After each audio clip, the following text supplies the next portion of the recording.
तक दुनिया रहेगी सुनो संघ परिवार, हम हिंदुस्तान में बाबरी मस्जिद की शहादत का जिक्र करते रहेंगे।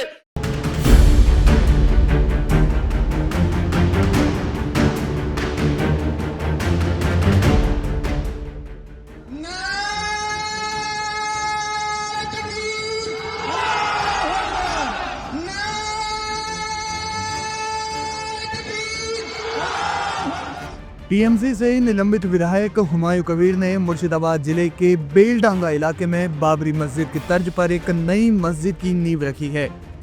कबीर ने घोषणा की है कि ये नई मस्जिद अयोध्या की ध्वस्त बाबरी मस्जिद के समान ही होगी। इस शिलान्यास समारोह में बड़ी संख्या में समर्थक और स्थानीय लोग मौजूद रहे। इससे पहले इस मामले को लेकर खूब बवाल हुआ था। बीजेपी ने इस मुद्दे पर जोरदार विरोध जताया था। खास बात यह है कि तृणमूल कांग्रेस ने मामले से दूरी बना ली थी। पार्टी नेतृत्व का कहना है कि हुमायूं कबीर पहले से ही निलंबित हैं और उनका ये व्यक्तिगत कार्य है जिसका पार्टी से कोई संबंध नहीं है। टीएमसी ने दोहराया है कि पार्टी राज्य में शांति और सद्भाव बनाए रखने के लिए प्रतिबद्ध है। इस शिलान्यास कार्यक्रम में कई लोग शामिल हुए। हुमायूं कबीर और आयोजकों के दावे के अनुसार इस कार्यक्रम में सऊदी अरब से 2 काजी जो कि इस्लामी न्यायविद हैं और धार्मिक नेता हैं, वो एक विशेष काफिले में शामिल होने के लिए पहुंचे। इस कार्यक्रम में हजारों की संख्या में स्थानीय लोग और हुमायूं कबीर के समर्थक शामिल हुए। आयोजकों ने लगभग 3 लाख लोगों की भीड़ जुटाने का दावा किया था, जिसके लिए 25 बीघा जमीन पर व्यवस्था की गई थी। विभिन्न रिपोर्टों के अनुसार मंच पर मौलवी और मुस्लिम समुदाय के अन्य लोग और जमात के सदस्य भी उपस्थित थे। बताया जा रहा है कि भीड़ प्रबंधन और व्यवस्था संभालने के लिए लगभग 3000 स्वयंसेवकों को तैनात किया गया था। इसी बीच ऑल इंडिया मजलिस-ए इत्तेहादुल मुसलमीन ने इसको लेकर बयान जारी किया है। AIMIM चीफ असदुद्दीन ओवैसी का इसे लेकर एक बयान सुर्खियों में है। उन्होंने अपने पुराने भाषण का वीडियो एक्स पर शेयर किया, जिसमें वे कह रहे हैं कि वे बाबरी मस्जिद को कभी नहीं भूलेंगे। जब तक दुनिया रहेगी सुनो संघ परिवार, हम हिंदुस्तान में बाबरी मस्जिद की शहादत का जिक्र करते रहेंगे। दुनिया को बताएंगे कि तुमने जाकर सुप्रीम कोर्ट से वादा किया था कि मस्जिद की एक ईंट को हाथ नहीं लगाया जाएगा। तुम्हारे लोगों ने मस्जिद को शहीद किया और हमारी मस्जिद जो 550 साल से वहां पर थी, जहां पर हमने हय्या अलल सलाह और हय्या अलल फलाह की सदाएं दी, तुमने मस्जिद को शहीद किया और मोमेंटो के तौर पर तुमने ईंट को उठाकर लेकर गए। हम अपने बच्चों को सिखाकर जाएंगे इस दुनिया से, अगर हमारी सिस्कियां बाकी रहेंगी तो हम कलमा भी पढ़ेंगे और कहेंगे बाबरी मस्जिद की शहादत को याद रखो। इसलिए कहेंगे कि मस्जिद के लिए नहीं बल्कि इंसाफ के लिए, इंसाफ के लिए, रूल ऑफ लॉ के लिए, कानून की 12 तारीख। इसके अलावा AIMIM के प्रवक्ता वारिस पठान ने कहा कि 6 दिसंबर 1992 भारत और लोकतंत्र के लिए काला दिन था। हमारी बाबरी मस्जिद को एक साजिश के तहत शहीद किया गया। उन्होंने कहा कि हमारा मानना है कि वहां मस्जिद थी और कयामत तक मस्जिद ही रहेगी। देखिए, हमारा तो ये मानना है कि 6 दिसंबर 1992 भारत देश के लिए एक काला दिन था, डेमोक्रेसी के लिए काला दिन था, जिस दिन हमारी बाबरी मस्जिद को एक षड्यंत्र के जरिए शहीद कर दिया गया। और हमारा ये मानना है कि एक बार जहाँ मस्जिद थी है ता कयामत तक मस्जिद रहेगी, हमारा ईमान बोलता है। अब मोदी जी तो संविधान की शपथ ली है, संवैधानिक पद के ऊपर बैठे हैं, गए वहाँ पे ध्वजारोहण किया। आप तो बोलते भी हो सबका साथ सबका विकास सबका विश्वास की भी आप बात करते हो, तो आप सिर्फ एक ही समुदाय के तो प्रधानमंत्री नहीं है ना, आप तो पूरे देश के प्रधानमंत्री है, आप तो मेरे भी प्रधानमंत्री हैं। तो फिर आप एक समुदाय के खिलाफ ही आपके लोग इतनी नफरत क्यों फैला रहे हैं? आप जब भी अबू धाबी जाते हैं, दुबई जाते हैं, सऊदी जाते हैं, तो वहाँ आप दाढ़ी टोपी वाले अरब को तो वल्लाह हबीबी करके गले मिल लेते हैं, हबीबी हबीबी कर देते।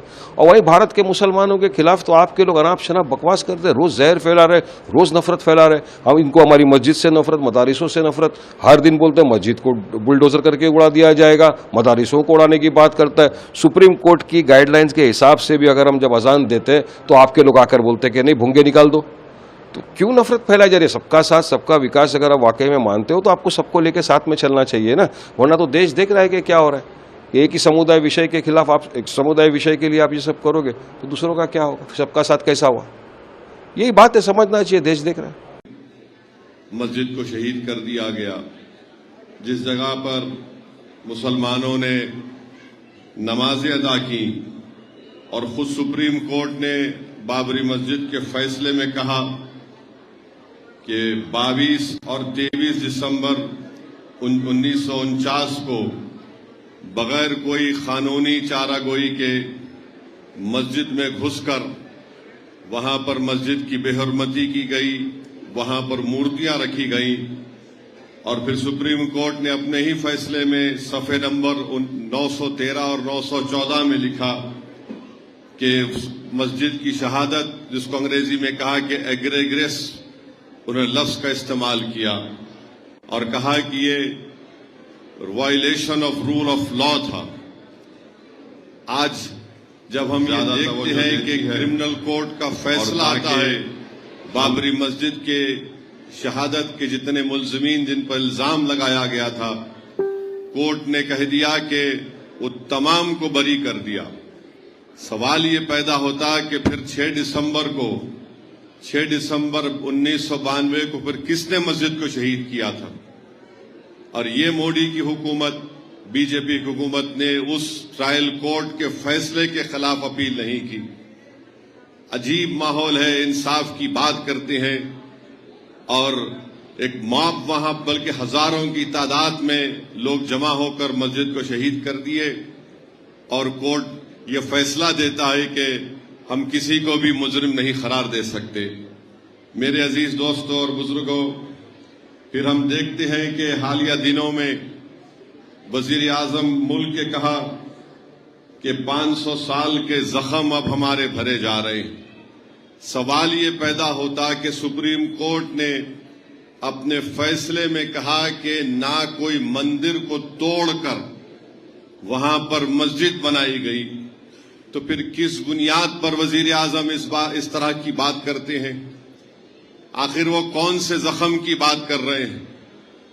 जख्म तो वो है कि 6 दिसंबर 92 को मस्जिद को शहीद नहीं किया गया, बल्कि भारत के संविधान को कमजोर किया गया, आइन को, रूल ऑफ लॉ को कमजोर किया गया, उसको जख्म दिया गया और आज वजीर आजम इस तरह की बात करते हैं। मेरे अजीज दोस्तों और बुजुर्गों, तकलीफ इस बात से भी होती है कि सुप्रीम कोर्ट के एक जज जो उस बेंच पर बैठकर जजमेंट लिखे, रिटायरमेंट के बाद इंटरव्यू में कहते हैं कि जो मंदिर को तोड़कर मस्जिद बनाई गई वो खुद गलत था। अरे आप जब जज थे, आपने फैसला लिखा, जब आपको ख्याल नहीं आया, आपने अपने फैसले में लिखा कि मंदिर को तोड़कर मस्जिद नहीं बनाई गई थी और मस्जिद और मंदिर के दरमियान में जो कितना एक ज्यादा लंबा अरसा था, मगर रिटायरमेंट के बाद जज साहब जज नहीं रहे तो उनकी जबान आजाद हो गई। मगर जब आपके हाथ में कलम था तो आपने क्या लिखा? आपने लिखा कि मंदिर को तोड़कर मस्जिद नहीं बनाई गई थी,